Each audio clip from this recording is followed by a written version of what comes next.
Hello ప్రజలు. Last time ఏం మాట్లాడుకున్నాం మనము, వినాయకుడు ఎట్లా పుట్టిండో అని. వినాయకుడు పుట్టిన తర్వాత వినాయకుడే మొదటి దేవుడు ఎట్లయిండు అనేది ఇప్పుడు మాట్లాడుకుందాం. సో లాస్ట్ టైం ఏం చెప్పినాం మనము, వినాయకుడికి ఇట్లా తలకాయ కట్ అవుతుంది, దాని తర్వాత శివుడు ఏం చేస్తాడు అంటే, జస్ట్ బ్యాక్గ్రౌండ్ చెప్తున్నా మీకు. మళ్ళీ సెకండ్ వీడియో చూసిన వాళ్ళకి ఫస్ట్ వీడియో ఎట్లయింది ఏమైంది అనేది తెలియదు, కన్ఫ్యూజ్ అవుతారు కాబట్టి. అయితే ఈయన ఏం చేస్తాడు, వాళ్ళ శివుడు వాళ్ళ కింద పనులకు వాళ్ళ వీళ్ళకి చెప్తాడు, తలకాయ తీసుకురండి రాబోయి, మా వాడు ఇట్లా ఇది అయింది, తలకాయ కింద మీద అయింది, నేను నా కోపంలో చేసిన అని చెప్తాడు. వాళ్ళు వినాయకుడు అని కాకముందు ఒక ఏనుగుది తలకాయ తీసుకొస్తాడు. తలకాయ తీసుకొచ్చిన తర్వాత పార్వతీదేవిని సంధానిస్తాడు. సంధానించిన తర్వాత ఆ తలకాయ పెడతాడు. అది చచ్చిపోయిన ఏనుగు తలకాయ పెట్టి మనిషికి, అదే చేసిన మనిషికి పెట్టి ఆయనను ఒక మనిషిగా చేస్తాడు. ఆమె పార్వతి అంటుంది, అయ్యో ఏంది మరి ఇట్లా వినాయకుడు అని అంటున్నారు. ఓకే సారీ, వినాయకుడు కాలేదు ఇంకా అప్పటికి.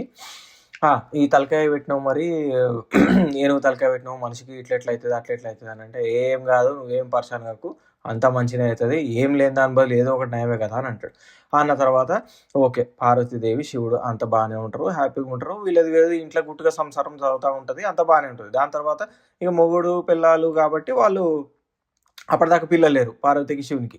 లేకపోయేసరికి తర్వాత కొన్ని రోజులు అయిన తర్వాత ఆల్ గుడ్. దాని తర్వాత ఏమవుతుంది, కుమారస్వామి పుడతాడు. కుమారస్వామి ఎవరు ఇప్పుడు, వాళ్ళకేమో మొదటి కొడుకాయే చెప్పుదామనుకుంటేనేమో వినాయకుడు ఆల్రెడీ ఉంటున్నాయి. అయితే ఇప్పుడు మనకు లోకం జరిగిన సత్యం ఏంది అని అంటే, వినాయకుడు మొదటి కొడుకు, ఈయన ఎవరు కుమారస్వామి అనేది సెకండ్ అయ్యే వస్తారు. వచ్చిన తర్వాత ఇద్దరు పంచాయతీ ఇది ఖచ్చితంగా ఉంటుంది కదా. ఇద్దరు అన్నదమ్ములు ఉన్నప్పుడు ఇప్పుడు నీకు నాకా నీకా నాకా అన్నప్పుడు మనకే ఆస్తి పంచాయతీలు అయితే ఉన్నాయి ఇవాళ రేపు.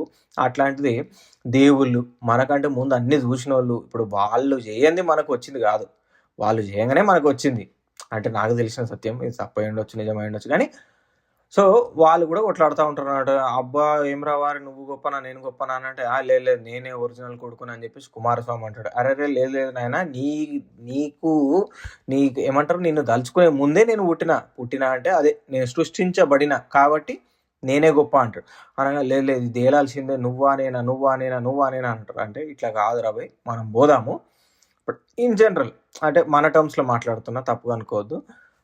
పోతారు. శివుడు పార్వతి దగ్గరకు పోయి అమ్మ అని పెద్ద ఆయన అంటాడు, చిన్న ఆయన అంటారు. అమ్మ నాయన మళ్ళీ ఏంది మరి, ఇప్పుడు తమ్ముడు పెద్ద అంటుండు, నేను పెద్ద అంటున్నా, మరి నా మట్టుకు నేనే పెద్ద, ఎందుకంటే నేను పుట్టిన కాబట్టి అని ఈయన అంటాడు వినాయకుడు. కుమారస్వామి ఏమంటాడు, అట్లెట్లుంటుంది, నేనే కదా లీగల్, ఫస్ట్ మీరు అట్లా అనొద్దు, నాకే ఇవ్వాలి ఏమి ఇచ్చినా కూడా. డాడీ నువ్వు అంతా బయట అంతా ఇంతమందిని చూసుకుంటావు, అన్ని పంచాయతీలతో ఇంట్లో పంచాయతీ పోవా అని చెప్పేసి క్వశ్చన్ చేస్తాడు. క్వశ్చన్ అట్లా కాదు బిడ్డ, నేను మాట్లాడతాను, మీరు ఫస్ట్ కొట్లాడకూరి, మనం మాట్లాడదాం, మాట్లాడిన తర్వాత డిసైడ్ చేద్దాం ఎవరు పెద్ద ఏంది గొప్ప అనేది. అనగానే అయిపోతుంది. అయిపోయిన తర్వాత వాళ్ళు ఏం చెప్తారంటే ఒక ఛాలెంజ్ ఇస్తారు, టాస్క్, బిగ్ బాస్ టైప్లా. ఈ టాస్క్లు ఎవరైతే గెలుస్తారో వాళ్ళకి ఫస్ట్ ప్రిఫరెన్స్ ఉంటుంది యాజ్ ఎ దేవుడు అని అంటారు. అనగానే ఓకే ఓకే ఓకే ఓకే మీరు చెప్పిందే కరెక్ట్, చెప్పండి టాస్క్ ఏంటి అని అంటారు. అన్న తర్వాత ఏం లేదు బిడ్డ, టాస్క్ ఏందనంటే, మీరు ప్రపంచాన్నంతా ఎప్పుడైతే 3 ప్రదక్షిణాలు చేసి చుట్టి వస్తారో, ఎవరైతే ముందు చుట్టి ప్రదక్షిణాలు చేసి వస్తారో వాళ్ళే మొదటి దేవుడు, అంటే మొట్టమొదటిసారిగా ప్రిఫరెన్స్ ఇస్తారు మీకే, ఫస్ట్ ప్రిఫరెన్స్ మీకే, దాని తర్వాతనే ఎవరైనా అని అంటాడు. ఎవరు, శివుడు.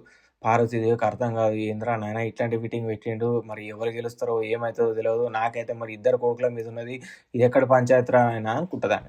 అనగానే శివునికి అన్నీ తెలుసు, ఏం చేయాలో అదే చేస్తాడు. కాకపోతే ఇప్పుడు మళ్ళీ సొసైటీ క్వశ్చన్ చేయొద్దు, అట్లనే కొడుకాయే, చిన్న కొడుకు పెద్ద కొడుకు ఉన్నా కూడా చిన్న కొడుకు మీద కొంచెం ఉంటుంది, అంటే మళ్ళీ నన్ను ఎక్కడ క్వశ్చన్ చేస్తారా అని చెప్పేసి అని ఏమనుకుంటాడు ఆయన.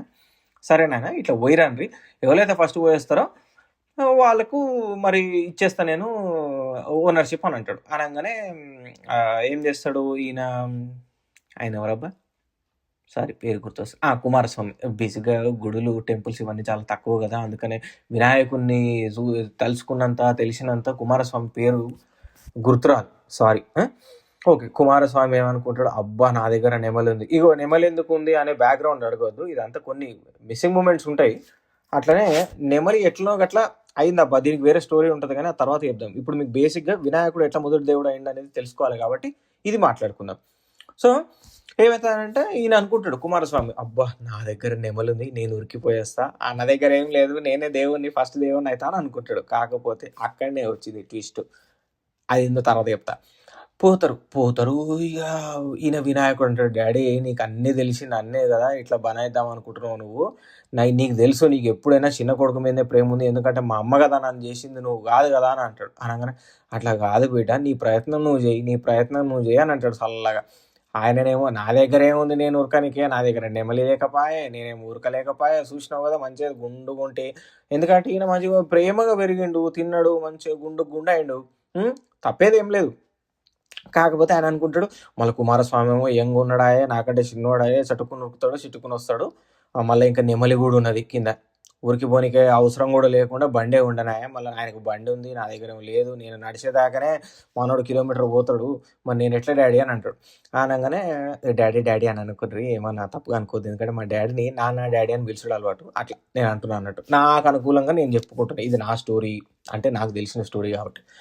సో ఓకే, సో ఎందుకులే కానీ ఇది అయిపోయింది. ఇది అయిపోయిన తర్వాత ఇక ఏడికి ప్రయత్నం చేద్దామన్నా కూడా వినాయకుడు అటు అడిగేస్తాడు, ఇటు అడిగేస్తాడు. ఏడికి పోయినా కూడా ఫస్ట్ ఆడనే ఉంటాడు. నాయన నువ్వు ముల్లోకాలు తిరిగి రాను, బాగానే చల్లగా చెప్పినావు డాడీ, నేను ఏడికి పోయినా కూడా తమ్ముడు నాకంటే ముందే ఉంటున్నాడు, మరి ఏం చేద్దామంటావు అని అంటాడు.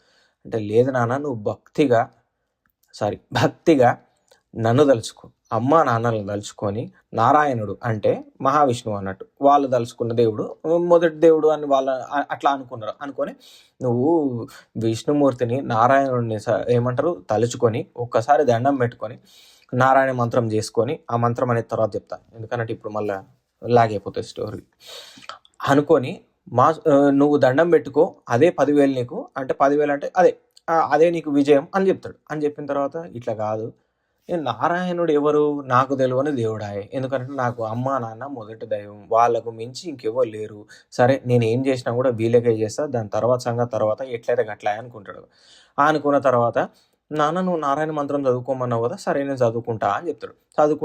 చదువుకున్నాడు ఉట్టిగా ఉండడు, అమ్మ నాన్న అక్కడనే ఉంటారు కదా, నిలబడ్డ దగ్గర పంచాయతీ దిగుతుందా అని అంటే తెగదా అని చెప్పేసి ఏమనుకుంటానంటే, నారాయణ మంత్రం చదువుకుంటూ అమ్మ నాయన చుట్టూ ప్రదక్షిణాలు చేస్తాడు, ఎందుకంటే వాళ్ళు మొదటి దేవుళ్ళు కాబట్టి ఎవరికైనా. అట్లా దండం పెట్టుకొని ప్రదక్షిణాలు చేస్తూ ఉంటే ముల్లోకాలు అంటే 3 లోకాలు ఈ కుమారస్వామి తిరిగి వచ్చే లోపల అమ్మ నాయనకు ఒక్కొక్క ప్రదక్షిణ చేద్దామని అనుకుంటాడు. మనోడేమో జల్ది పోయేస్తాడు అన్నట్టు, ఎవరు కుమారస్వామి.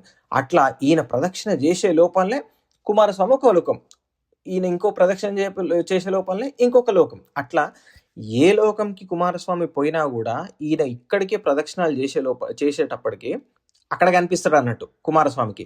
అరే నా దగ్గర బండి ఉంది నెమలి, మరి అన్న దగ్గర ఏం లేదు, ఎట్లా తిరుగుతుండా అని అనుకుంటాడు.